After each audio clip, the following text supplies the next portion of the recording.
Ang programang tumatalakay ng mga usaping may kinalaman sa pananampalataya sa Diyos. Ang pagtatanghal na sasagot sa mga katanungan patungkol sa banal na kasulatan. Reasons to Faith. Anumang uri ng paniniwala na walang pinagbabatayang katunayan o ebidensya ay matatawag na palapalagay lamang. Reasons of Faith deals with the evidence of our faith. Why we believe, what we believe. Ito ang programang walang pinapanigaw, ngunit mayroong tinitindigan. We don't take side, we take stand. Mula sa Reasons of Faith Media Ministries Studio, Manila, Philippines. Narito si Brother Melvin Sarmiento para sa Reasons of Faith Live. Isang mapagpalang araw po ng Sabat ang ipinapabot ng programang Reasons of Faith sa lahat po ng ating mga ginigiliw na taga-subaybay. Tayo po ay sumasapit sa inyo ng live ngayong araw ng Sabado, October 3, 2020 sa ganap na alas 3 ng hapon. Kami din po ay patuloy na nagpapasalamat sa inyong walang sawang pag-antabay ng ating programa. Ang ating pag-uusapan ngayon ay inihanda ko pong paksa na may kilalaman po sa issue ng interpretation doon sa request topic na 7 trumpets in the book of Revelation, yung 7 trompeta. Yan po yung ating paksang pag-uusapan. Yan po yung ating paksang lilimiin at himay-himayin. Kasama ko rin po ngayon syempre ang ating sa technical, ang aking unika iha, Princess Alia Sarmiento, ganun din ang aking pamangkin, si Micah Sarmiento. At kami po'y nag-aanyaya patuloy sa inyo na samahan kami sa buong oras ng ating pagtatanghal dito sa paksang ito na napakahalaga rin po sa mga huling araw na ito. At syempre patuloy nating ipinapaabot ang ating pagbati sa atin mga estudyante din po ng Reasons of Faith Bible Institute, At patuloy po tayong nagtataguyod ng atin klase diyan sa atin online class ng season 4. At ang inyong lingkod ay patuloy na natutuwa na kayo po ay nakakapag-participate kahit sa kabila ng kabisihan din po ng gawain ng atin mga estudyante diyan. So tuloy-tuloy ang ating klase at ang ating pag-upload ng video ng Reasons of Faith sa tuwing araw po ng huling linggo kada buwan. And then ang ating meeting na regular tuwing 4th Sabat po yan, alas 7 ng gabi sa oras dito po sa Pilipinas. So yan po yung requirements natin sa lahat ng ating mga estudyante. At syempre patuloy din po nating ina-announce by next Saturday na po yung ating pagtatanghal ng ating 6th episode ng Spirit of Prophecy lecture series po yan. Diyan po sa Pasig Seventh-day Adventist Church.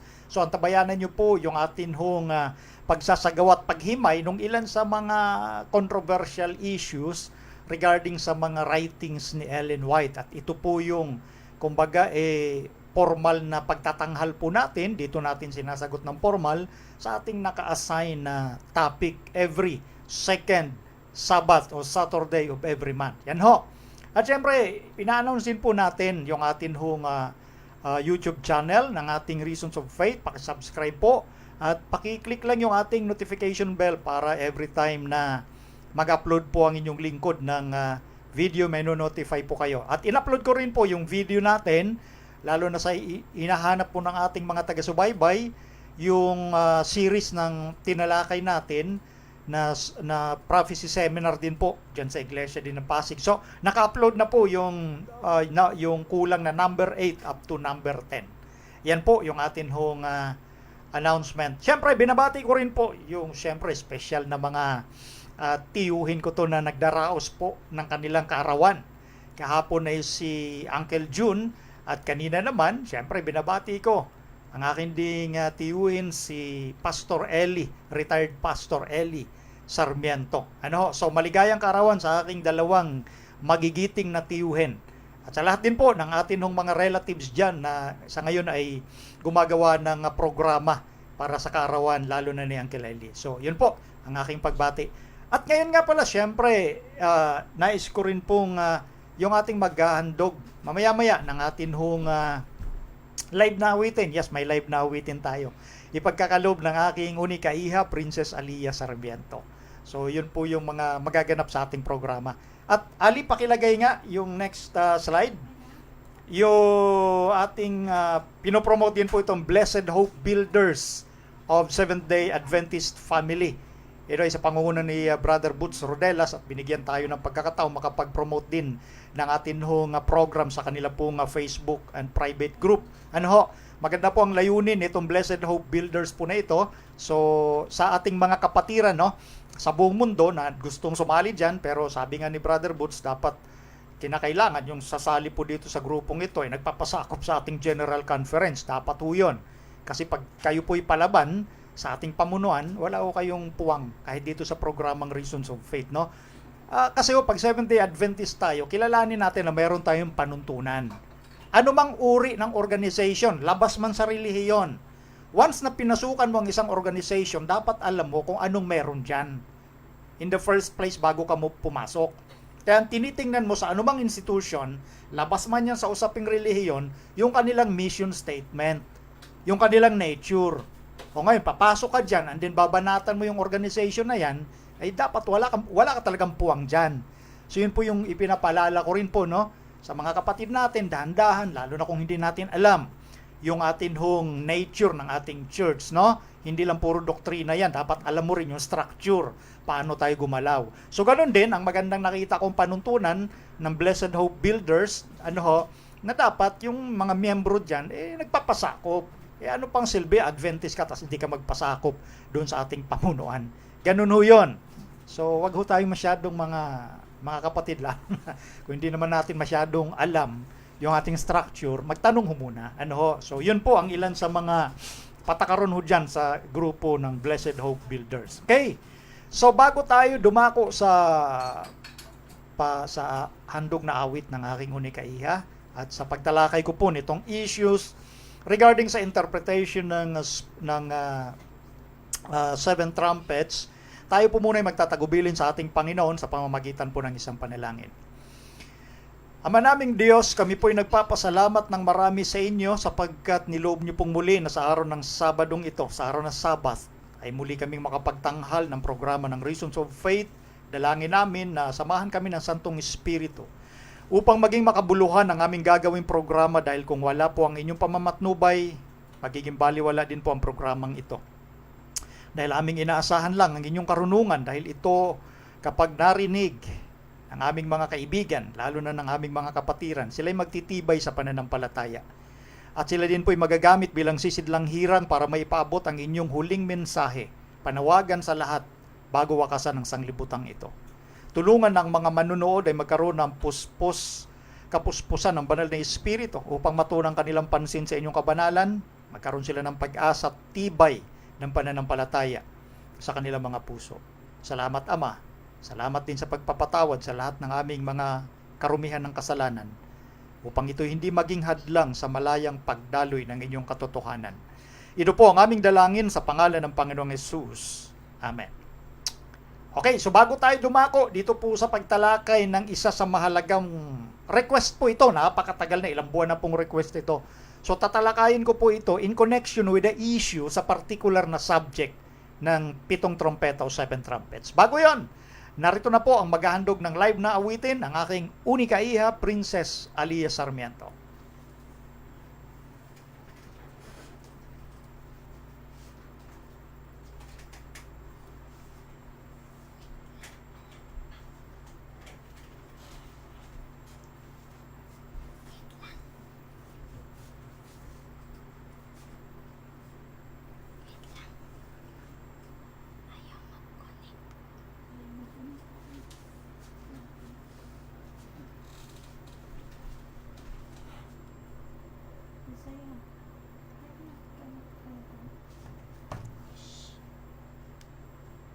Power on. Connected.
Purihin ang ating Panginoong Diyos sa mensahe sa awit na ipinagkaloob ng aking unikaiha, Princess Alia Sarmiento.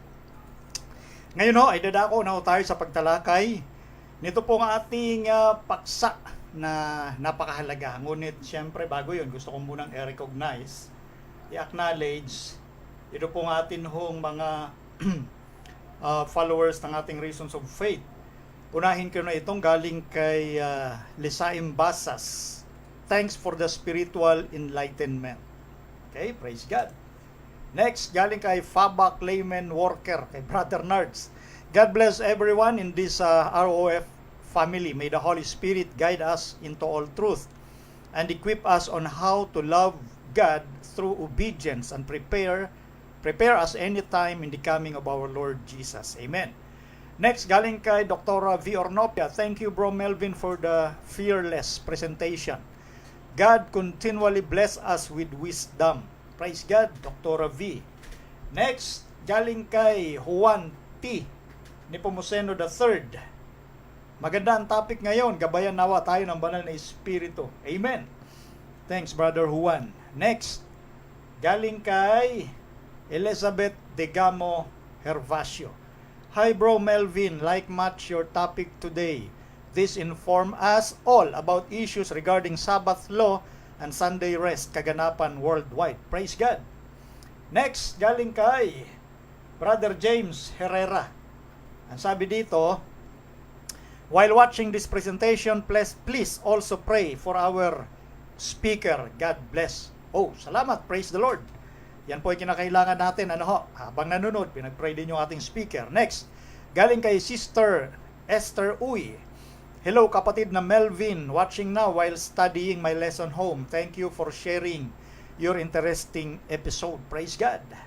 Galing naman kay Brother Jimmy Berongoy de la Rosa. Good day everyone, more power ROF Media Ministry. Salamat Brother Jimmy. Next, galing kay Lisa Imbasas. If the political and religious leaders of the whole world remain loyal to the God of the universe and this law, our planet Earth would be as safe to live in. Totoo naman ito. Kung ganun nga ho, na sana yung mga political leaders natin at mga religious leaders sa buong mundo ay maging tapat lamang sana sa Diyos. Napakaligtas na tirahan itong ating planeta. Yun po yung ideal, kaso hindi po yan yung reality. At siyempre habang nandito yung kaaway ng Diyos, pakitanggal na mic. Kung nandito yung kaaway ng Diyos, habang buhay pa, may ganito talaga magiging sitwasyon. So, yung sinasabi natin dito, mangyayari lang ito sa kapag dumating ng ating Panginoong Hesus at ayusin na niya at puro katuwiran ang magaganap sa mundo. Malapit na ho yun. So, magtiis hanggang sa wakas siyang maliligtas. Sa ngayon, ideal ito, pero hindi ito ang reality dahil nandito pa ang kaaway ng Diyos. Wawakasan na rin naman yan, malapit na. So, magtiis lamang ho tayo. Okay? So, yun po yung ating pag-acknowledge sa ating mga followers ng Reasons of Faith. Ngayon, sisimulan natin itong paksang ito. Bagamat napakatagal na itong request, so ako'y natutuwa naman doon sa mga kapatid na matyagang nag-aantabay, no?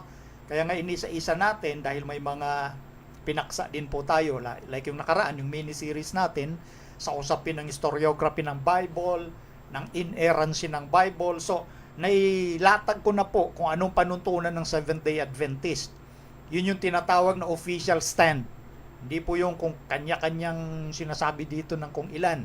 So, yun na lang pwede nyo nang panoorin yun. So, na-share na natin ng mas marami yung ating mga videos na yon when it comes to biblical historiography, the alleged contradictions ng Bible, yung inerrancy na issue. So, tinalakay na po natin yon. At kapag na-deliver na ho natin yon, nailatag natin, kompleto ng evidence, pati nature, panuntunan ng ating Seventh-day Adventist Church, di ko na uulitin yun, tuturo ko na lang ho kayo doon. Kasi mas maraming paksa, mas maganda. Kasi ang ginagawa ng kaaway ng Diyos, uulit-ulitin lang yung mga bagay na nasagot na. So, hindi ho ganun ang style namin dito sa Reasons of Faith, no? Kung may mga bago, pwede nating talakayin, pero kung yung mga luma pa rin yung nagbubusisi, tuturo ko na lang ho kayo dun sa mga nagawa ko ng video. Okay, so ngayon, etong ating topic, pakilagay mic sa screen, yung ministry. Ito po, ihango ko po ito nung January 2012 pa. Ito po yung kumbaga tinalakay sa issue ng article regarding seven trumpets of Revelation. Ito po yung issues in the interpretation of the seven trumpets of Revelation, na ito po ay tinalakay ng dating director ng Biblical Research Institute na si Angel Manuel Rodriguez. So yun po yung gagamitin ko po na kumbaga sistema ng pagtalakay po rito. Ngunit bago natin i-clarify yung mga punto na yon, babasahin muna natin. Ito medyo mahaba-habang babasahin ito. Dito po sa aklat ng Apokalipsis ang may kinalaman sa 7 trompeta. Kapitulo 8 mula sa talatang 6. Sabi ko po, mahaba-haba ito, kaya tutuloy-tuloy ko po ang basa. Ang sabi rito sa talatang 6, at ang 7 anghel na may 7 pakakak ay nagsihanda upang magsihip. Verse 7, at humihip ang una at nagkaroon ng granizo at apoy na may halong dugo at itinapon sa lupa. At ang ikatlong bahagi ng lupa ay nasunog, at ang ikatlong bahagi ng mga punong kahoy ay nasunog, at ang lahat ng sariwang damo ay nasunog. Verse 8, at humihip ang ikalawang anghel at ang tulad sa isang malaking bundok. Ano to? At ang tulad sa isang malaking bundok na nagliliyab sa apoy ay nabulusok sa dagat. At ang ikatlong bahagi ng dagat ay naging dugo. Verse 9, at namatay ang ikatlong bahagi ng mga nilalang na nasa dagat, na mga may buhay, at ang ikatlong bahagi sa mga daong ay nawalat. Verse 10, at humihip ang ikatlong anghel at nahulog mula sa langit ang isang malaking bituin na nagliliyab na gaya ng isang sulo at nahulog sa ikatlong bahagi ng mga ilog at sa mga bukal ng tubig. Verse 11, at ang pangalan ng bituin ay Ahenho, at ang ikatlong bahagi ng tubig ay naging Ahenho, at maraming tao ay nangamatay dahil sa tubig sapagkat mapait ang tubig. Verse 12, at humihip ang ikaapat na anghel at nasugatan ang ikatlong bahagi ng araw, at ang ikatlong bahagi ng buwan, at ang ikatlong bahagi ng bituin. Verse 13, at nakita ko at narinig ko ang isang anghel na lumilipad sa pagitan ng langit na nagsasabi ng malakas na tinig, sa aba ng mga nananahan sa ibabaw ng lupa, dahil sa mga ibang tunog ng pakakak ng 3 anghel na magsisihihip pa. At humihip ang ikalimang anghel, at nakita ko ang isang bituin na nahulog sa lupa mula sa langit, at sa kanya'y ibinigay ang susi ng hukay ng kalaliman. Chapter 9 verse 1 verse 2. At binuksan niya ang balon ng kalaliman at napailanglang ang usok mula sa hukay, na gaya ng isang usok ng isang malaking luto ang bakal, at nagdilim ang araw at ang himpapawid dahil sa usok ng hukay. Verse 3, at nangagsilabas sa usok ang mga balang sa lupa, at binigyan sila ng kapangyarihan na gaya ng mga alakdan sa lupa na may kapangyarihan. Verse 4, at sinabi sa kanila na huwag ipahamak ang damo sa lupa, ni ang anumang bagay na sariwa, ni ang anumang punong kahoy, kundi ang mga tao lamang na walang tatak ng Diyos sa kanilang mga noo. Verse 5, at pinagkalooban silang huwag patayin ang mga ito, kundi pahirapan nilang 5 buwan. At ang kanilang pahirap ay gaya ng pahirap ng alakdan kung kumakagat sa isang tao.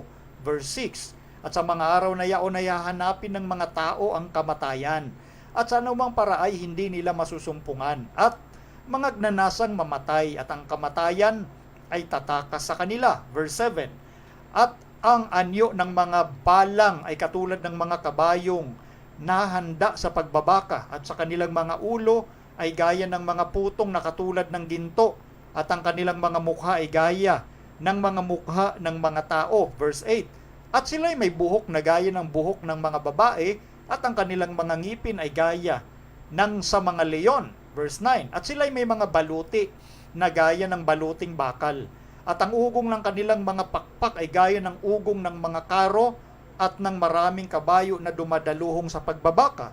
Verse 10, at sila'y may mga buntot na gaya ng sa mga alakdan at mga tibo, at sa kanilang mga buntot naroroon ang kanilang kapangyarihan upang ipahamak ang mga taong 5 buwan. Verse 11, sila'y may pinakahari na anghel ng kalaliman, at ang kanilang pangalan sa wikang Hebreo ay Abaddon, at sa Grego ay may pangalan siyang Apollyon. Verse 12, ang unang pagkaaba ay nakaraan na. Narito, darating pa ang 2 pagkaaba sa haharapin. Verse 13, at umihip ang ika-6 na anghel, at narinig ko ang isang tinig na mula sa mga sungay ng dambanang ginto na nasa harapan ng Diyos. 14. Na nagsasabi sa ika-6 na anghel na may pakaka, kalagan mo ang 4 na anghel na nagagapo sa malaking ilog ng Euphrates. 15. At kinalagan ang 4 na anghel na nangahanda sa oras at araw at buwan at taon upang patayin ang 3 bahagi ng mga tao. 16. At ang bilang ng mga hukbong nangangabayo ay makalawang 10,000 tigsa 10,000.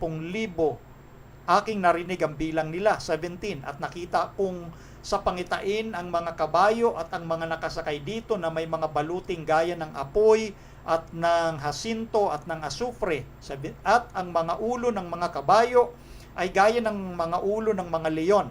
At sa kanilang mga bibig ay lumalabas ang apoy at usok at asufre. 18. Sa pamamagitan ng 3 salot na ito ay napatay ang 3 bahagi ng mga tao sa pamamagitan ng apoy at ng usok at ng asufre na nangagsilabas sa kanilang mga bibig. 19. Sapagkat ang kapangyarihan ng mga kabayo ay nasa kanilang bibig at nasa kanilang mga buntot.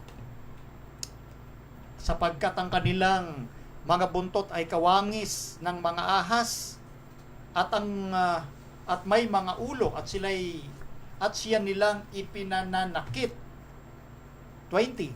At ang nalabi sa mga tao na hindi napatay sa mga salot na ito ay hindi nagsipagsisi sa mga gawa ng kanilang mga kamay upang huwag sumamba sa mga demonyo at sa mga Diyos-Diyosang ginto at pilak at tanso at bato at kahoy na hindi nangakakakita ni nangakaririnig man ni nangakalalakad man. 21. At sila hindi nagsipagsisi sa kanilang mga pagpatay kahit man sa kanilang panggagaway, kahit man sa kanilang pakikiapid, kahit man sa kanilang pagnanakaw. Yun po yung hanggang stop muna natin doon sa huling nabasa, no, sa verse 21, no? Stop ko muna ng konti. Then explain natin ito. Okay?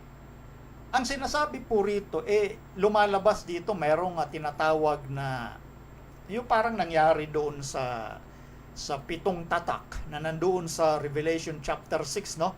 Anyway, magkakasunod-sunod itong inihayag ni Juan. Yung 7 iglesia, 7 tatak, at itong 7 trompeta. Ngayon mapapansin natin na doon sa 7 tatak, natapos hanggang sa ika-6, and then may nangyaring interlude, yung parang lumalabas intermission.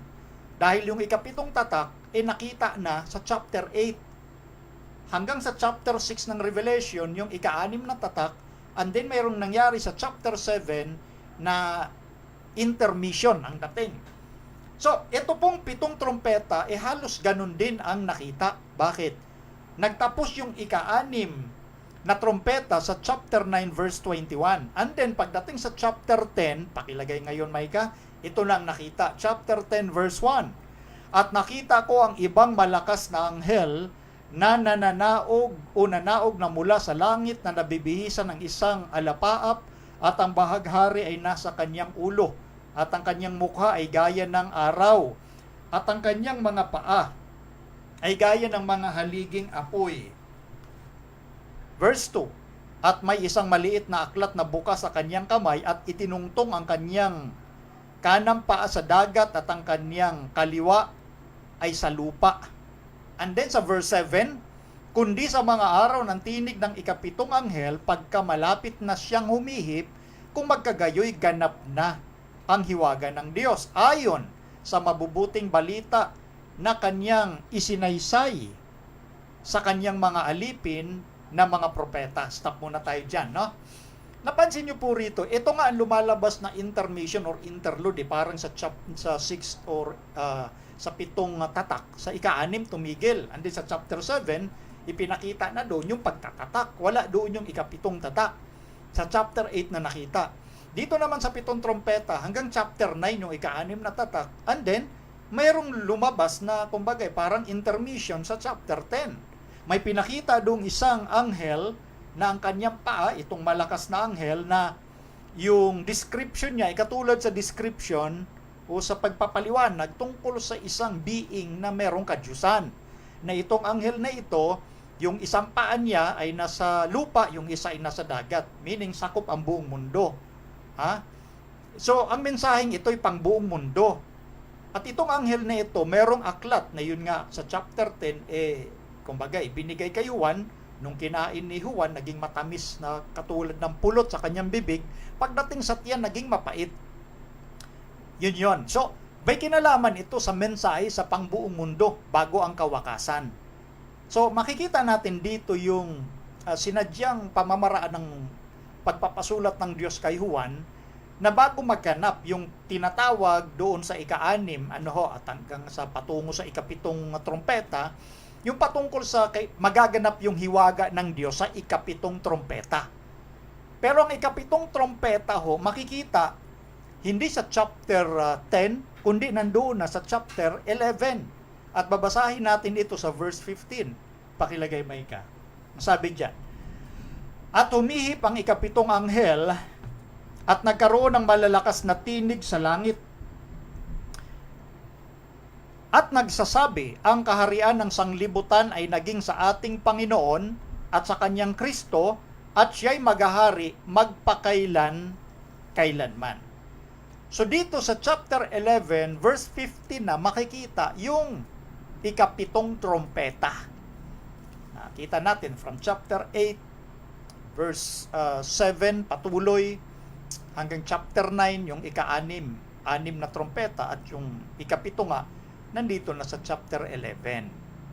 So, may pagkakahalintulad ito sa nangyaring interruption. Bago maganap yung ika-7 tatak doon sa chapter 6 and chapter 8 ng Revelation, meron munang ginagawang pagtatatak.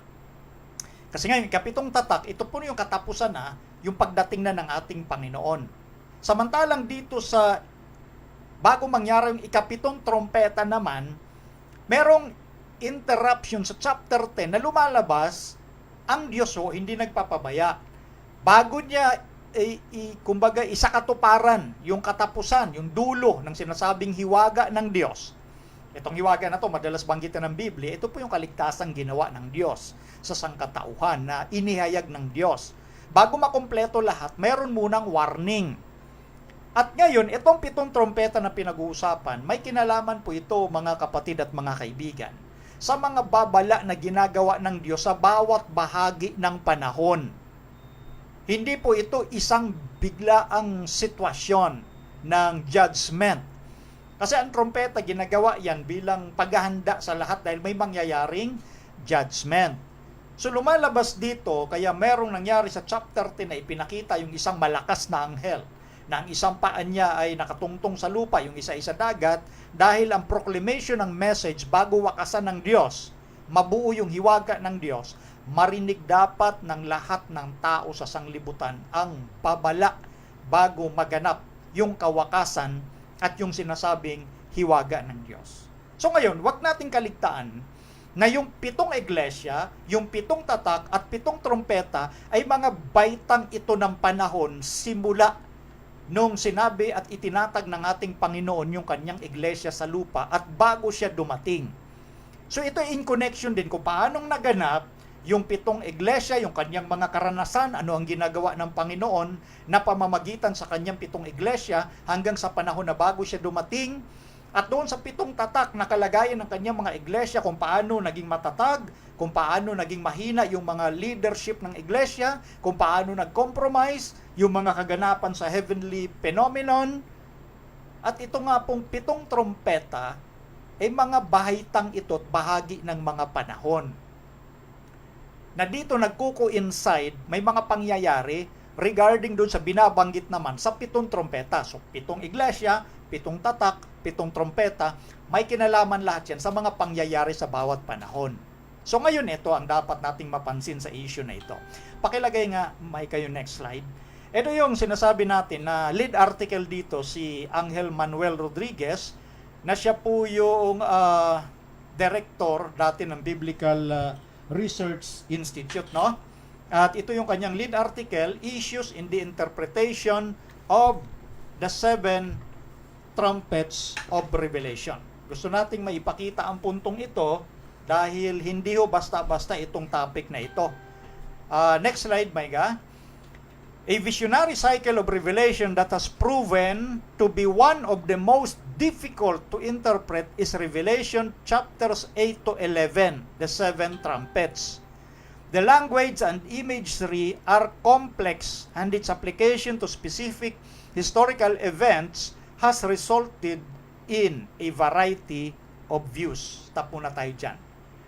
Kung mapapansin ninyo, ito mismong scholar at director ng ating Biblical Research Institute, sinasabi niya yung isang katotohanan, at totoo ito, ha?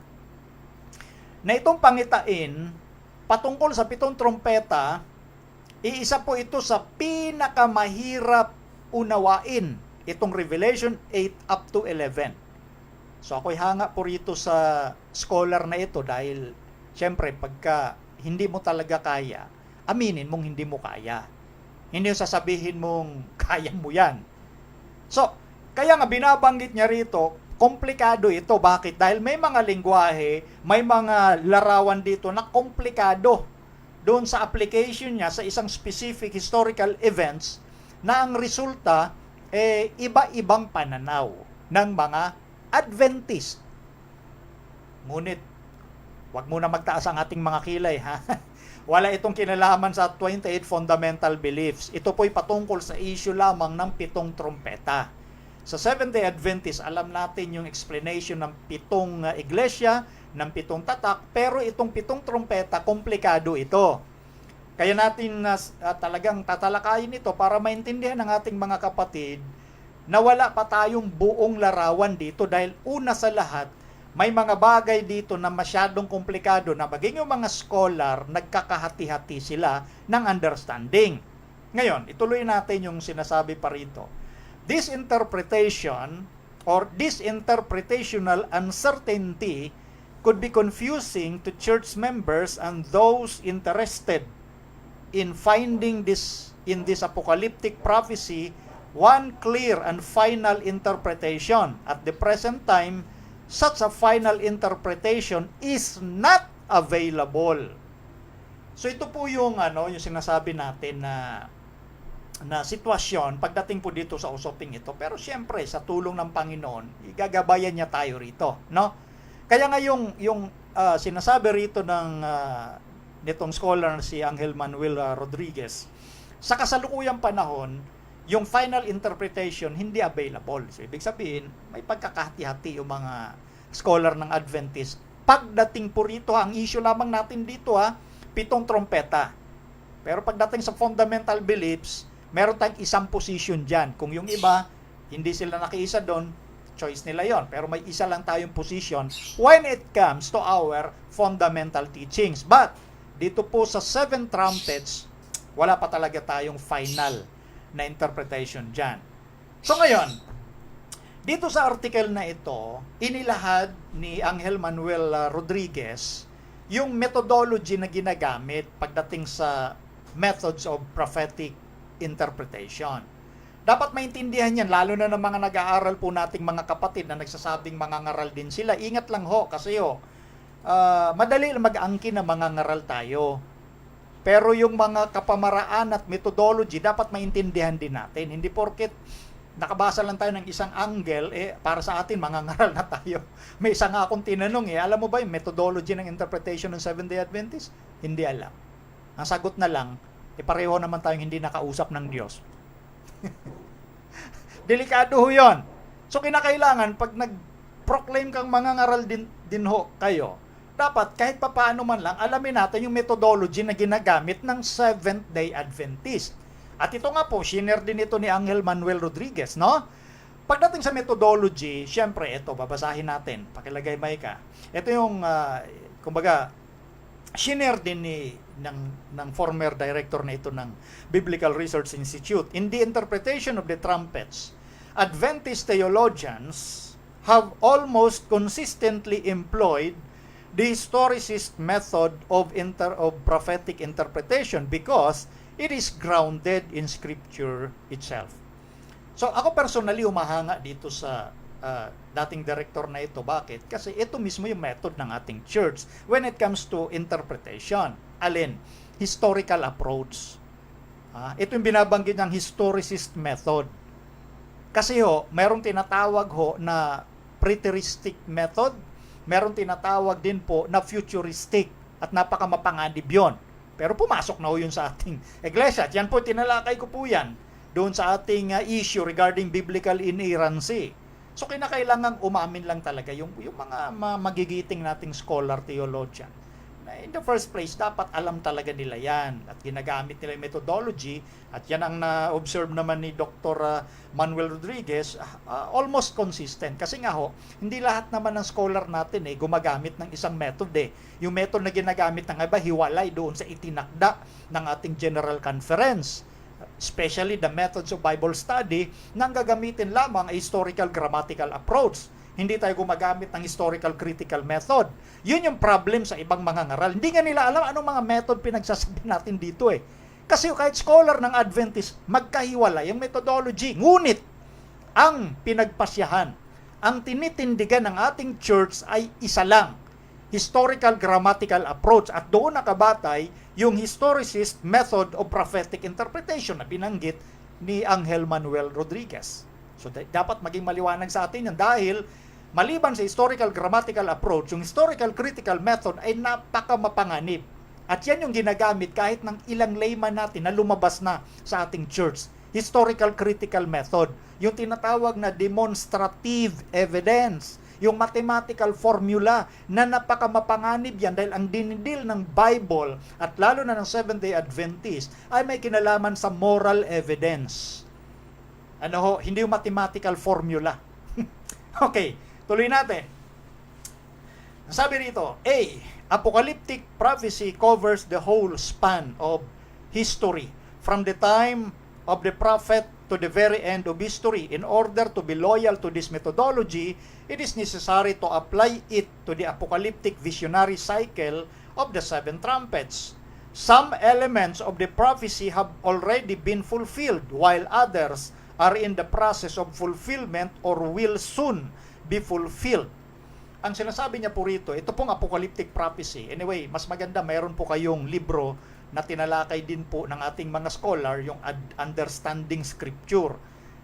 Maraming volumes po yun, pero napakaganda para maintindihan ninyo yung tinatawag na apocalyptic prophecy, kung ano ang definition yan compared sa tinatawag na non-apocalyptic or in other words, classical prophecy. No? So napakaganda yun. At yan po ay tinalakay natin sa season 3 ng ating Bible Institute. So yun po ay tinuturo talaga natin sa mga estudyante ng ROF para maintindihan nila yung mga ginagamit na pamamaraan ng ating iglesia, hindi ng kalat-kalat ng mga kapatid, no? At yung ilang elemento ng prophecy ng pitong trompeta ayon kay Rodriguez ay naganap at yung iba ay nasa proseso ng kaganapan. B. Pakilagay may ga. Hence, the fulfillment of apocalyptic prophecy takes place within the flow of history as a whole. Consequently, it cannot and should not be interpreted along the lines of preterism or futurism or applied to the conceptual abstractions disconnected from specific historical events or idealism. Yan yung binanggit natin kanina yung fulfillment ng apocalyptic prophecy, kinakailangan mangyari ayon doon sa flow ng kasaysayan, sa kabuuan. Hindi hiwa-hiwalay, hindi sabog-sabog, dapat tuloy-tuloy yan. Dahil yan yung mga patakaran na pinag-uusapan dito, hindi katulad ng preterism at futurism na ang main theology niyan nangyari na nung nakaraan, that's why preterism, at mangyayari pa lang sa inaharap, that's why futurism. Iwasan natin yon dahil mga disconnected yon sa mga specificong sinasabi sa mga pangyayari historically speaking. Next, letter C. Recapitulation is central in apocalyptic prophecies. The trumpets recapitulate history from a particular perspective and to some extent parallel other prophetic cycles of 7 found in Revelation. Its parallel analyzes the historical period from different and yet supplemental angles. Ito yung binabanggit natin kanina, no? Sa usapin itong prophetic interpretation, yung recapitulation principle, nangyayari yan. Madalas natin sabihin, yan yung principle na ginagamit sa pagtuturo, yung repeat and enlarge.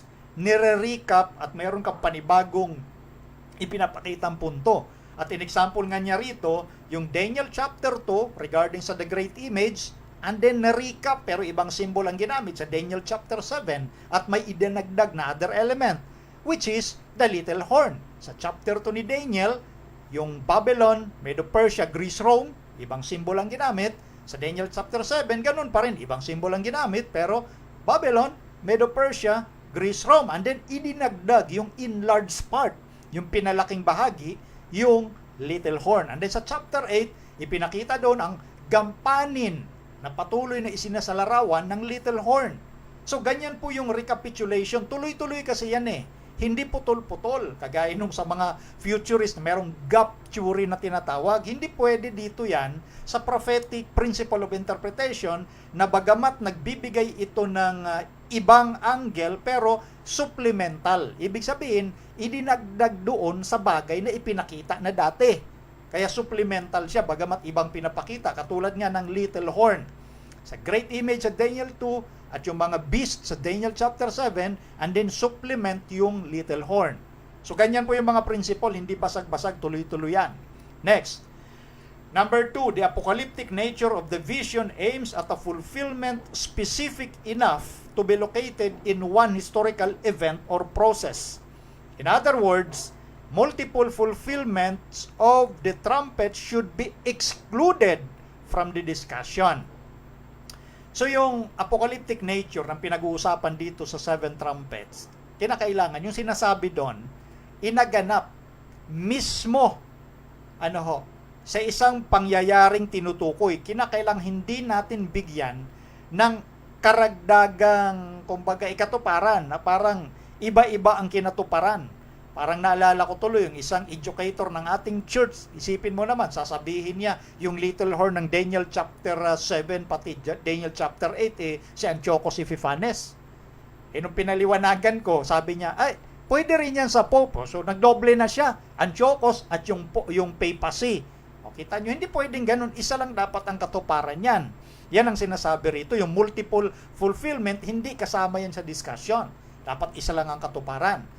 Nung sinabi ni Daniel, pakibalik nga yun, Micah, Daniel says to the king of Babylon, ito na yung interpretation ni Daniel, no? Nung kaharap niya yung hari, sinabi mismo ni Daniel kung sino ang head of gold. Ang sabi niya, you are the head of gold. O, ganun din yung paliwanag ng anghel na si Gabriel tungkol doon sa pinag-uusapan sa chapter 8 regarding sa kingdom ng Persia at ng Greece na nire-represent ng ram at ng goat. Isa lang ang katuparan noon. Hindi pwede yung iba-ibang application. So, ganun din ang gagamiting principle dito sa usapin ng 7 trumpets. Number 3, the trumpets are not God's final eschatological judgment upon impenitent sinners, but judgments taking place within the flow of history. Therefore, we should clearly distinguish between the purpose of the trumpets and that of the 7 plagues. The plagues will occur at a specific historical moment that will quickly lead to the parousia. Anong ibig sabihin nito dito ni Mr. Rodriguez? Ito pong pinag-uusapang 7 trumpets. Ito'y patungkol sa mga babala nga ng Diyos pagdating po doon sa kanyang gagawing paghatol. Pero ito ay tuloy-tuloy yung kaganapan nito. Hindi kumbaga sa isang particular na panahon ng judgment. May mga pangyayari pero hindi natatapos doon, kundi ito'y tuloy-tuloy. Judgment taking place within the flow of history bago mangyari yung specific historical moment na magdadala doon sa parousia. Ano yung parousia? The second coming of Jesus. Kasi yun ang pinakadulo, doon marireveal yung hiwaga ng Diyos. Yun yung culmination. Yun yung realization ng pinananabikan nating pagdating na ng Panginoon. Bago siya dumating, si Jesus, pinahayag yung mga warning. So dito po yung nakapaloob sa 7 trompeta. Number 4, the mention of time periods within the trumpets should be carefully studied to determine whether we are dealing with prophetic time periods or something else. If the reference is to the prophetic time periods, we should attempt to find historical fulfillment applying the year-day principle to them. So, ang sinasabi nga rito, pag pinag-usapan yung time periods, ganun din ang process na gagamitin. Yung may kinalaman sa applying the year-day principle. Ano yung year-day principle sa Bible? Isang araw katumbas ng isang taon. Saan nakasulat? Nakasulat sa aklat ni Ezekiel at sa Bilang, chapter 14, verse 34. Ezekiel chapter 4, verse 6. Yun yung principle sa year day. Isang araw katumbas ng isang taon. Gagamitin din po yun dito. We should carefully study the biblical antecedents of the language and imagery used to describe each trumpet before attempting to identify their historical fulfillment. This methodological element is based on the hermeneutical principle that Scripture interprets itself. Yung sinasabi po rito, yung mga dating nangyari na, yung pinag-aaralan yung mga dating nangyari na, maging yung lengguwahe, maging yung mga image na ginagamit dito para isalarawan yung trompeta, bago natin dapat i-identify yung fulfillment niya sa kasaysayan o yung katuparan. So ito yung methodological element na ito ay nakabase doon sa panuntunan talaga ng ating church that Scripture interprets itself. Ngayon, bagamat ginagamit natin yung tinatawag na methodology na tinitindigan ng Seventh-day Adventist, yung kanyang position ng Seventh-day Adventist Church, hindi ito guarantee na magkakaisa na nga ang lahat pagdating dito sa issue ng interpretation ng seven trumpets. Kasi nga kaya nga inaamin mga theologians at scholar natin na isa ito sa talagang napakahirap pagdating sa interpretation. Dahil papakita ko po sa inyo yung chart na ito na gawa rin mismo ni Angel Manuel Rodriguez, pakilagay nga, Micah, ayan, eto. Mapapansin niya po rito ito, gusto ko pong, ayan. Itong first, sa parting kaliwa, makikita nyo dyan, yung first, second, third, fourth, and then, yung nasa taas, after trumpet, yan si Uriah Smith, ayan yung kanyang interpretation. Si Thiele, andyan yung kanyang interpretation. Si Nadine, yan yung kanyang interpretation. Si Mervyn Maxwell, yan yung kanyang interpretation. Si William Shea, yan ang kanyang interpretation. Si Paul Yin, si Stefanovic, si Rondelli, andyan yung kanyang interpretation. Si Treyer, ayan yung kanyang interpretation. Isa-isahin ko lang, huwag mong hayaan mo lang dyan, Micah, ha? So yan. So ito po yung mga scholars at theologian natin na iba-iba yung kanilang interpretation. Na itong si Uriah Smith, ito yung kumbaga traditional interpretation na mamaya babanggitin ko sa ating maging Bible commentary, at ito ay kumbaga inayunan nitong si Treyer. Halimbawa, yung unang tinatawag na trompeta, ang interpretation ni Uriah Smith, ito yung atake ng Visigoths laban sa Roma sa ilalim ni Alaric, no? Yan yung interpretation ni Uriah Smith. Kaya yung mga binabanggit diyan, ito yung paghihip ng unang trompeta, pagsalakay, invasion of the Roman Empire by the Visigoths under Alaric. So, hindi lahat ng scholars at theologian ayon kay Uriah Smith, pero merong sumama sa kanya dyan. Itong nasa dulo na si Treyer, no? Yan ang sumama sa kanya. Ganon din ang kanyang interpretation. Sunod, itong interpretation ni Uriah Smith sa ikalawang trompeta, may kinalaman naman ito doon sa atake naman ng Vandals laban sa Roma. Ayan. Etong depredation of the Vandals driven from the settlements in the Thrace by the incursions of the Huns from Central Europe, the Vandals migrated through Gaul, now France and Spain, into Roman North Africa and established a kingdom centering around Carthage. So, ito binigyan ni Uriah Smith ng petsang 455 AD. Itong pangalawa niya, itong attack ng Vandals against Rome. Ang pangatlo ni Uriah Smith, ito naman yung atake ng Huns laban sa Rome. Ito yung pag-atake ng leadership ni Haring Attila noong 5th century, entering Europe from Central Asia around 372. Kasi nga yung mga dinidescribe dyan po sa balan na kasulatan, yung mga malakihang pagpatay, kinikilala itong Huns, ayon sa kasaysayan, na kaakibat ng Huns yung malakihang pagpatay. Ganun katindi sa pangalan pa lang daw, devastations, yung pangalan nila, talagang synonymous doon sa pinakamalalang patayan at pagwasak. So yan yung interpretation ngayon ni Uriah Smith.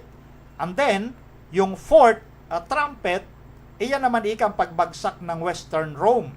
Yung mga binabanggit doon na araw, buwan, bituin, ito daw ay nagre-represent sa Western Roman governments. Yung emperor, yung sun, yung senators, yung moon, at yung consuls, yun daw yung stars. Kaya, yung removal of its last emperor in 476, the extension of Western Rome began. So, simula nung nawasak nga yung pinakahuling 10 tribes o 10 yung kumbaga yung huling sumalakay sa kanila, diyan lubusang nawasak ang Western Empire ng Roma. Kalinsabay doon, nawasak din yung tatlong heavenly great luminaries na pinag-uusapan diyan. So, yan yung kay Uriah Smith. Samantalang yung iba, kay Thiel, yung unang trompeta, tungkol daw ito sa judgment sa Jerusalem. Tapos ikalawa, God's judgment sa Rome. And then so on and so forth. Sila Stefanovics, iba-iba rin. God's judgment on Jerusalem, pareho sila ni Thiel, ni Naden, ni Maxwell, si William Shea, nag-iba dyan. Yung ikalawang trompeta, ayon doon sa tatlo na sila pinapangunahan ni Polyen at Stefanovics, maging sila Rondelli, ito naman ang pagbagsak ng Roman Empire. So, halos si Treyer lang ang kumbaga sumusunod dito sa interpretation ni Uriah Smith. So, ito yung unang apat na hindi magkakasundo na nga dito sa unang apat yung interpretation na to. So, pinakita ko po yan sa inyo para mas maintindihan natin kung gaano katindi ang usapin pagdating po dito sa 7 trumpets. Pakitanggal na, Micah. So, yan po yon. So, yan po yung binabanggit doon sa binasa natin sa article ni Angel Manuel Rodriguez. At ako po mismo naniniwala na ganun nga. Pagdating sa issue ng 7 trumpets, wala ho tayong final na interpretation dyan. Ngayon, ang sunod ko pong ipapakita sa inyo, ito yung 5th to 6th. Ito, pakilagay nga dyan, Micah. Ayan, ito naman. Kay Uriah Smith, ang ikalimang trompeta ay may kinalaman sa pagbango ng Islam religion. Ano ho? Ito yung kanyang, kumbaga, pananalakay at yung 5 buwan na sinasabi doon sa aklat ng Revelation, ito ay patungkol na doon sa petsa na ginamitan natin ng year-day principle at ito nga po naganap noong 1299 up to 1449. Yung 150 days o 5 buwan na sinasabi doon. Kasi yung 5 buwan sa kalendaryo ng mga Hudyo, ang isang buwan, 30 days. So, 5 buwan, 150 days. So, lumalabas, 150 years. So, itong pananagasa sa pagbangon ng Islam, yung kanilang pananagasa, noong 1299 hanggang 1449, eksakto yan. 150 years yan. And then, yung ika-6, ito na yung Ottoman Empire na idinagdag doon sa 150 years. Pagkatapos ng 5th trumpet, bumangon uli. At tandaan ninyo, ito yung huling 3 pagkaaba. Magsisimula sa ika-5, ika-6, and then sa ika-7. Inuna yung unang pagkaaba. And then after that period of 150 years, literal years, ito naman ang pangyayari sa pagtatag ng pinag-uusapan nating Ottoman Empire. Ito na yung karagdagan na from 1449, na idagdag dito yung 391 days and 15 days, no? Ito'y naganap doon sa tinatawag na pamamayagpag ng Turks, ng Ottoman Empire at ang kanyang pagbagsak. Yun yung interpretation kay Uriah Smith, no? At ito'y inayunan na, sa bagay, itong interpretation kay Uriah Smith, kumbaga, mas nakita ito doon sa panahon ni William Miller at sinundan ni Josiah Litz. Yung kasama ni William Miller pagdating po dito sa interpretation na ito. Etong si Josiah Litz, kasi ganito ha, i-try ko pong i-explain sa inyo, no? At pakitanggal nga muna dyan, Micah. Etong mas maganda, lalo na sa mga kapatid na Seventh-day Adventist, kung meron sana kayong Bible commentary natin, no? Mas maganda rin. Kasi although, ito po ay guide po ito, hindi dogmatic ang atin pong kumbaga ang ating church pagdating po dito sa mga interpretation, especially sa mga mahihirap na topic, no? Ngunit meron tayong makukuha ritong mga idea, no? Hindi dogmatic, pero yung idea mula dun sa mga unang theologians, mga nag-interpret, ito babasahin ko po, no? Etong sinasabi rito, si Miller, no? Miller calculated the 5 months of the fifth trumpet, Revelation 9:5, to be 150 literal years, and the hour, day, month, and year of the sixth to be 391 years and 15 days. Many expositors before Miller had adopted this same calculation, but they had not connected the two periods chronologically. And then, eto naman, noong 1838, Josiah Litch, one of Miller's associates in the Second Advent movement in America, revised Miller's dates to 1299 AD to 1449 for the fifth trumpet, yung ikalimang trumpeta, 1299 to 1449, and 1449 to 1840 for the sixth, yung ika-anim na trumpeta. So pinakita ko po kanina sa diagram, kagaya ng naging interpretation din ni Uriah Smith, no? Ngayon, Litch accepted the date July 27, 1299 for the Battle of Baptium. Ito na. Meron ng tinutukoy ditong literal fulfillment na kaganapan. Hindi lang basta binanggit yung 1299, kundi kasi may naganap, may nangyari. Ano daw yun? Yung labanan sa Baptium na malapit sa Nicomedia, which he took as the first attack by the Ottoman Turks on the Byzantine Empire. He saw the date 1449 as significant of the collapse of Byzantine power, for toward the end of 1448, a new Byzantine emperor, Constantine Palaiologos, had requested permission of the Turkish Sultan Murad II before daring to ascend his throne, and he did not, in fact, receive the crown until January 6, 1449, after such permission had been granted. Litch believed that this 150-year period constituted the time during which the Ottoman Turks tormented the Byzantine Empire. So ito yung sinasabi nga rin ni Uriah Smith. Ang nagpahayag po nito ng, kumbaga, higit na mas malinaw, kaya sinasabi rito, kumbaga, itong kay Josiah Litch, kumbaga, kanyang nirevise yung binabanggit una ni William Miller, at pinapaliwanag niya na yung labanan sa Baptium noong 1299, ito nga po yung labanan para pabagsakin ang Byzantine Empire ng Ottoman. Ano ho?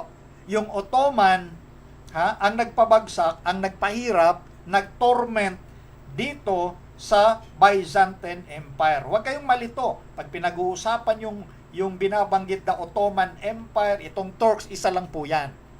Yan na nga po yung pagbangon ng tinatawag na kalakasan ng Islam religion. Yun yung sumalakay sa Byzantine Empire, yung Ottoman Empire. Siya yung tinutukoy na ikalima. And then after 1449, tinuloy-tuloy dito ni Josiah Litch, this brought him to July 27, 1449 for the beginning of the sixth trumpet. Then idinagdag yung 391 years brought him to July 27, 1840. Bakit? Anong nangyari? The 15 days carried him over the month of August of that year. He predicted, patungkol kay Josiah Litch, he predicted that in that month, the power of the Turkish Empire would be overthrown. So, ito na yung pababa na yung kapangyarihan nito ng Turkish, ng Ottoman Empire. Kasi yung ikalimang trumpeta, yun yung kalakasan ng pagbangon nila at ibinagsak nga ang Byzantine na pinag-uusapan dito, yung Byzantine Empire.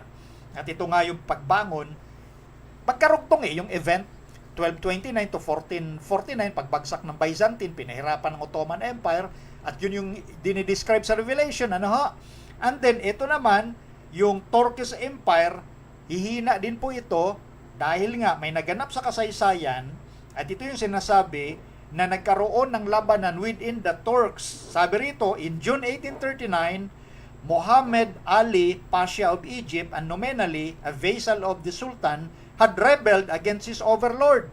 He defeated the Turks and captured their navy. At this juncture, Mahmud II, the Sultan, died, and the ministers of his successor, Abdul Mejid, proposed a settlement to Muhammad Ali by which he would receive the hereditary patriarch of Egypt and his son Ibrahim, the rulership of Syria. However, Britain, France, Austria, Prussia, and Russia, who all had interests in the Near East, intervened at this point and insisted that no agreement between the Turks and Muhammad Ali be made without their consultation.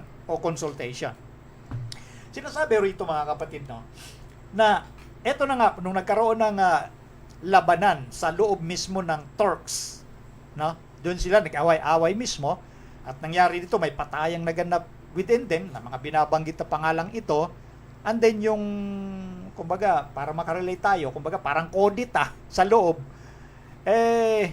gusto nilang magkaroon ng, kumbaga, pag-uusap para, kumbaga, sa hatian ng teritoryo. Binabanggit yung mga pangalan dito, kagaya ng Britanya, ng France, ng Russia, na hindi sila pumayag na kayo-kayo mag-uusap dyan. Bakit? Meron din palang mga, kumbaga, may mga hidden motive na gusto rin ng mga bansang nabanggit na ito sa Europe na makibahagi doon sa Near East. Interesado din sila. So, nangyari po rito, hindi nagkaroon ng independensya ang Turks. At doon nga humina. At sila nga po'y bumagsak. Yun yung ika-6. Bumagsak sila dahil hindi po sila ang nangibabaw sa buong mundo dahil lalabanan nila yung mga puwersang nabanggit na ito. Ha? So yun yung sinasabi natin o dito. Ngayon, ito. Ituloy ko lang ang basa, no? Para mas maging malinaw. Lagyan natin ito. Ito mga binabanggit ngayon dito. Ito, ha? Sabi sa ating Bible commentary, it should be made clear, however, that commentators and theologians in general have been greatly divided over the meaning of the 5th and 6th trumpets. Yung mga theologian daw natin, sa pangkalahatan, hati talaga pagdating po dito sa kahulugan ng ika-5 hanggang sa ika-6 na trompeta. Ano yung mga principal problem sa area na yon? Meron 3 silang binabanggit. Una, the meaning of the symbolism itself. Pangalawa, the meaning of the Greek. Pangatlo, the historical events and dates involved. So, kaya nakita ninyo kanina yung chart. Pinakita po natin yon. Ngayon, ito ang kumbaga, huling sinasabi rito sa ating komentary pagdating sa isyung yan. Sabi rito, generally speaking, the Seventh-day Adventists' interpretation of the 5th and 6th trumpets, particularly as touching the time period involved, is essentially that of Josiah Litch. Yan. Ano sinasabi rito? Sa pangkalahatan, ayon dito sa ating Bible commentary, sa pangkalahatan, mas kinikilala yung interpretation patungkol sa ika-5 at ika-6 na trompeta ay yung interpretation galing kay Josiah Litch. Sa pangkalahatan. Pero divided pa rin pagdating sa punto. Pero sa pangkalahatan ng Seventh-day Adventist, mas tinatanggap kay Josiah Litch na kumbaga pinaliwanag natin dito. Pakibalik nga uli yun, Micah, yung 5th and 6th, no? Balikan uli natin. Ayan. So, ito na. Yan binabanggit ni Uriah Smith sa ating traditional interpretation. Yan nga po yung ginamit noon ni Josiah Litch na kumbaga naipakita naman ayon sa kasaysayan na yung pagbangon talaga ng Islam at yung binabanggit na 150 days doon, 150 literal year, kung year day principle ang pag-uusapan, kasi may naganap po talaga Lalo na yung labanan nga noong 1299 sa Bapium, yung pagpapabagsak ng Ottoman Empire doon sa Byzantine Empire. And then after nung 150 literal years, eto naman yung Ottoman Empire, nung siya'y namamayagpag, and then humina nung nagkaroon ng labanan sa loob mismo nila. May mga petsang nabanggit dahil sa mga kaganapan. At ngayon, makikita natin dyan sa chart, ang umaayon dyan kay Smith at sa ating traditional interpretation ay si Treyer pa rin. Okay? Ayan ho, yung mga pangyayaring pinag-uusapan. Samantalang sila William Shea, halos ganun din ang kanyang nakita pero magkakaiba lang pagdating sa petsa. No? Magkakaiba lang. Ganun din kila Stefanovic, si Paulian at si Larondelli, ay ang kanila namang interpretation sa ika-5 at ika-6 na trompeta, ito daw yung paghahari ng secularism, atheism na sa loob ng 5 buwan, that God's judgment are comprehensive but limited. Ito na nga yung nangyari especially nung French Revolution. Yung tinutukoy dito, itong pinag-uusapan din sa Sixth Trumpet, the rise of end-time Babylon, the final crisis described. So, napansin nyo, lahat yan mga theologians pero iba-iba, no? Ngayon, itong si Thiele o si Thiel, depende kung paano i-pronounce nila, pasensya kung na-pronounce kung hindi tama, yung Rise and Progress of Islam, sinamahan din ni Thiel, no? At ganun din, yan si Thiel, sinamahan niya. Okay? Nag-iba naman itong kay Nadine at kay Mervyn Maxwell, may mga petsa lang na hindi magkakasundo. So yan, hindi naman ito comprehensive itong chart pero makikita natin na ito talaga yung resulta. Bagaman, pakitanggal na mic bagaman gumagamit tayo ng atin methodological approach sa pagdating sa interpretation sa prophecy, yung historicist, no? Historicist school of thought.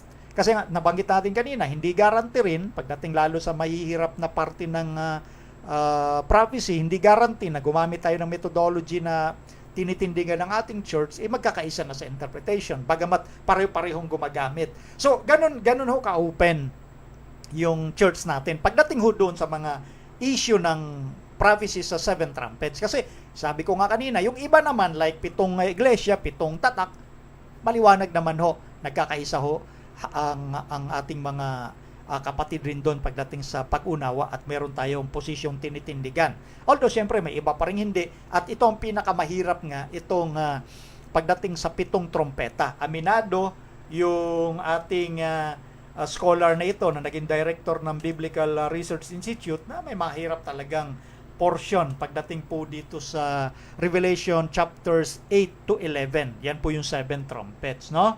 So ngayon, tuloy natin. May pakilagay yung next slide. Ito ng ikapito. See, yan yung kay Uriah Smith, yung Mystery of God is finished. Ito na nga yung kaakibat din ng ikapitong tatak din naman. Ito na yung culmination. Pagdating na ng Panginoon. So halos nagkakaisa sila rito. Uriah Smith, si Thiele, si Nadine, consummation, si Maxwell, pareho din. William Shea, ganun din. Ito, pareho din. Halos pareho na ito pagdating sa ikapito. Si Trier, time of the end, when the mystery of God is accomplished.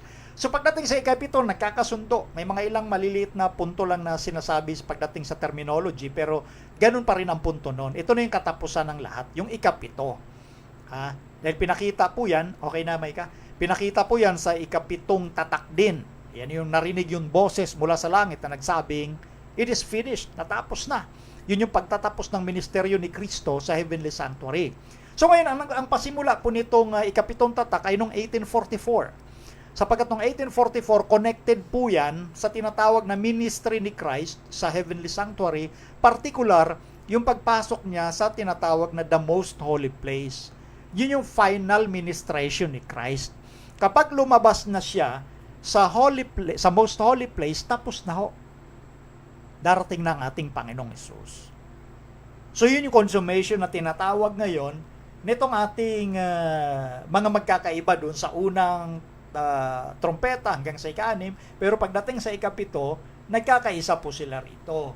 So yun po yung usapin pagdating po sa 7 trompeta sa Revelation chapter 8. Kaya bagaman seryoso po yung ating kapatid o ibang mga kapatid na nagtatanong pagdating dito sa usapin ng 7 trompeta.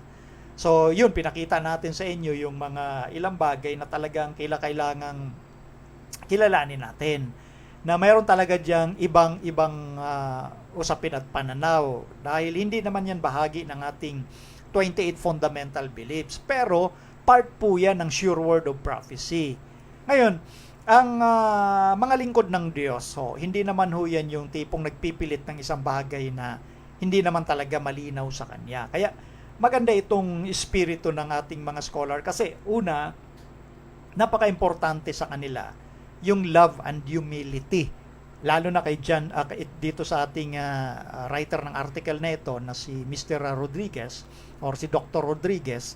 Siya po yung kumbaga, siyang nagsabi regarding sa bagamat magkakaiba-iba ng punto pagdating sa issue ng 7 trompeta, pero wag sanang mawala sa atin yung pag-ibig at yung kababaang loob.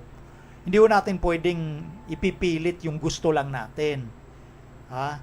Pero kapag ang church natin, ito naman ang kaibahan nito, kapag ang church natin, when it comes to General Conference in session, ay, yun nga, nangyari na yung session every 5 years, yung quinquennial session. Kapag nagpasya ang GC, yun po ay kinakailangan nating sundin.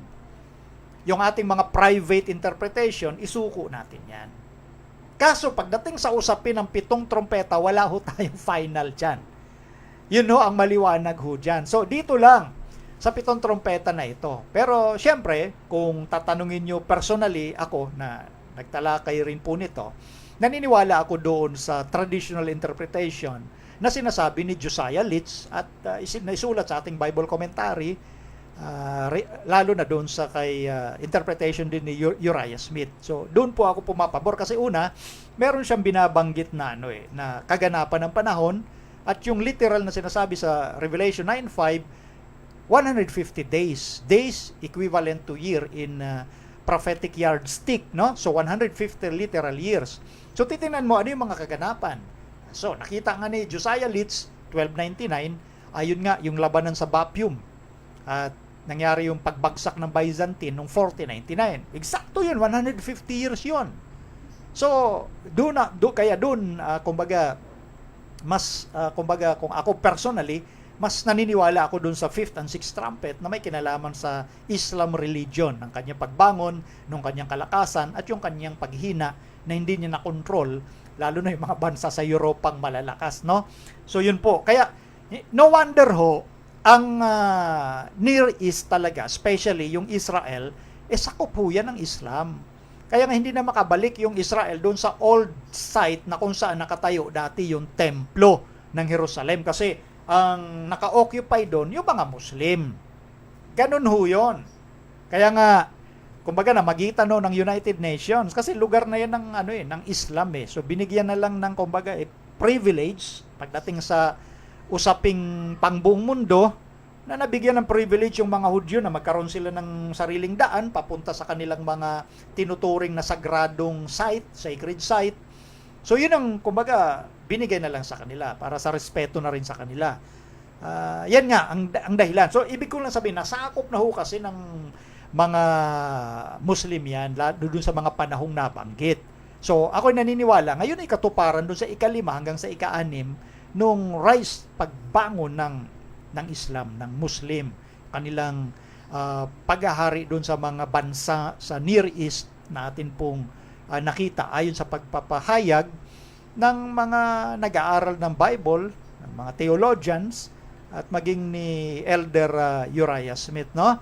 So, yun po yun. So, kumbaga, malaking bahagi talagang ginampanan ng Islam pagdating po doon sa prophecy sa Revelation, especially sa chapter 9 nga po. Kaya nakita naman yun sa kasaysayan. So, pwede ko kayo mag-avail ng mga libro na yun na nabanggit natin. Makakadagdag din po sa inyong pag-aaral yan. Hanap lang po, tiyaga lang po maghanap ng ating Bible commentary. Siyempre, talaga napaka-importante din yan para may guide kayo kasi kompleto naman doon yung mga detalye. At ulitin ko, yung ating Bible commentary, hindi po yan dogmatic. Pag sinabi kasing dogmatic, kung anong sinulat yan, dapat yan lang ang paniwalaan ninyo. Walang ganyan sa Seventh-day Adventist. Ang Bible commentary nagsisilbing guide, no? Guide. Kaya doon, pag binasa po ninyo ang ating Bible commentary, especially sa mga issue na may iba-ibang pananaw, nilalagay niya yung iba't ibang pananaw. Okay? Nilalagay niya. And then, let you decide. Lalo na kung wala namang kinalaman sa fundamental teachings. Ulitin ko, pag pinag-usapan fundamental teachings, yan yung ating 28 fundamental belief. Isa lang tayo dyan. Kung merong ibang ayaw maniwala, especially sa Trinity, hindi yan ang position ng Seventh-day Adventist Church. Ang position ng Seventh-day Adventist Church, isa lang.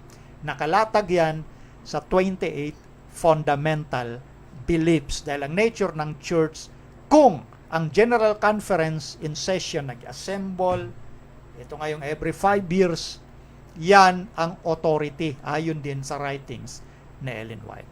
Yan ang sinabi ng Diyos So ganun po dapat nating maintindihan yung ating tinitindigan sa church, hindi yung kanya-kanya. Pagdating sa usapin na wala tayong final interpretation, malaya tayo dyan. Ganun yan.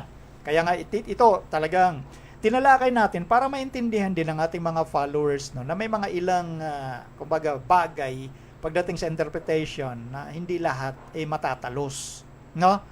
Pero meron tayong pagpapasya pagdating doon. Anyway, napakagandang ipinahayag naman ito at kumbaga pinagsikapan ng ating mga scholar, ng ating mga theologian na maging guide po sa atin.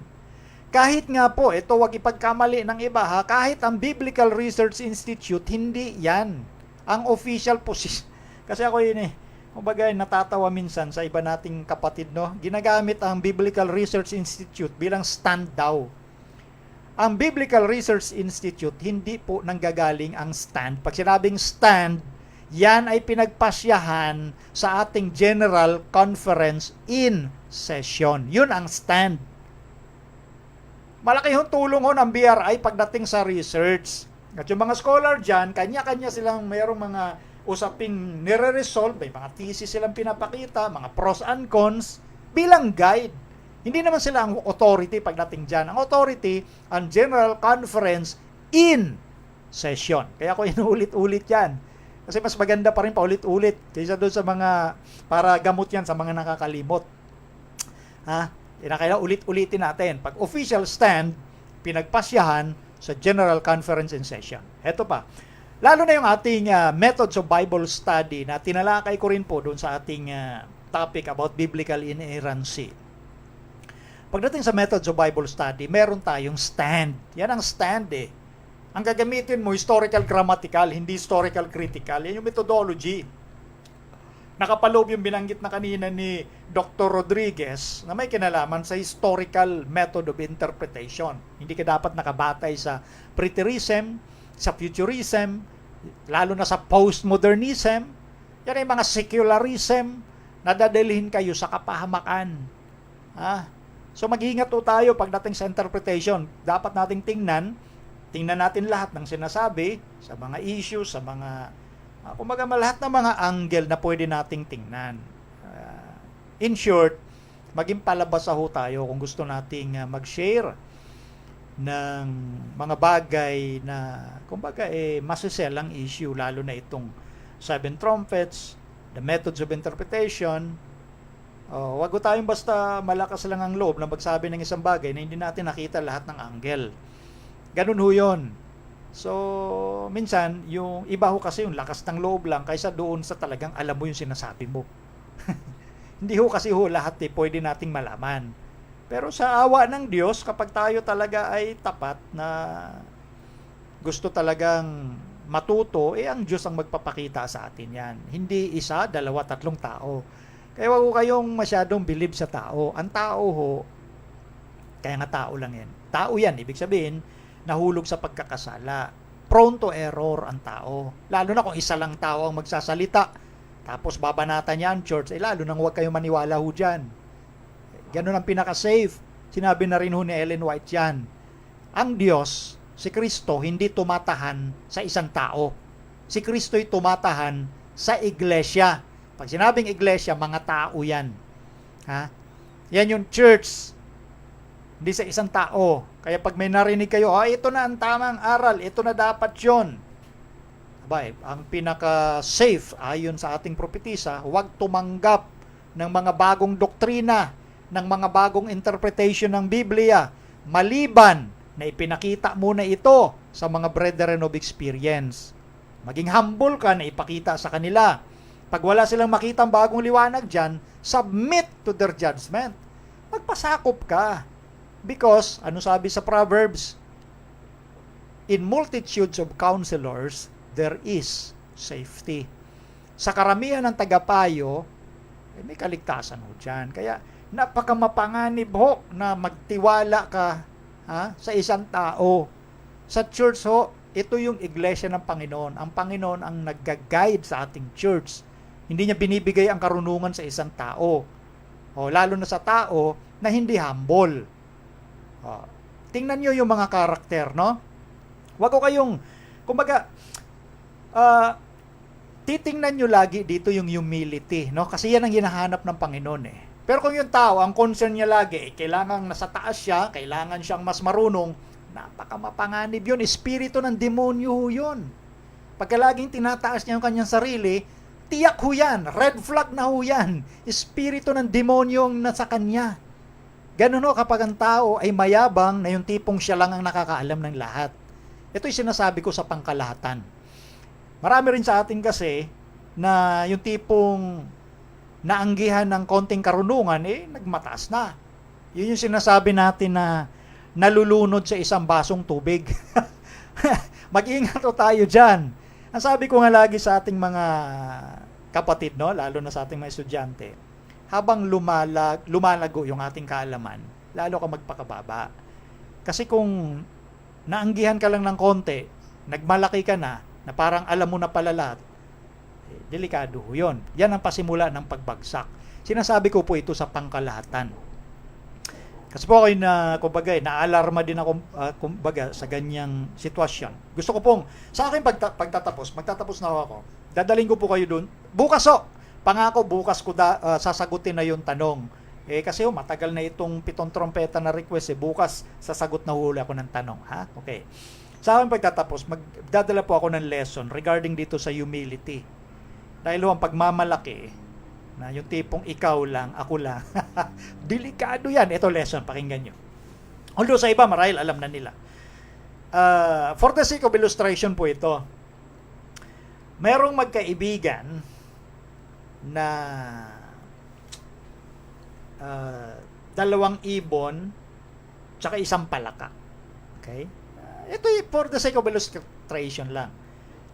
Ano bang mas maganda pang isang pagsasalarawan? Okay. So, etong ibon na, itong 2 ibon na ito, tapos 1 palaka, kumbaga, magiging taglamig na doon sa lugar na yun. So, kailangan nilang mag-migrate sa ibang lugar. No? Naawa sila doon sa kanilang kaibigan na palaka. Kasi yung ibon, siyempre, nakakalipad. Kaibigan din nila yung palaka. Paano nila maisasama yung palaka na yun sa kanilang migration? Ayaw nilang iwanan yung kaibigan nila. At yung palaka gustong-gustong sumama. Nagpulong, nagmeeting. Tagisa ng, kumbaga, brainstorming.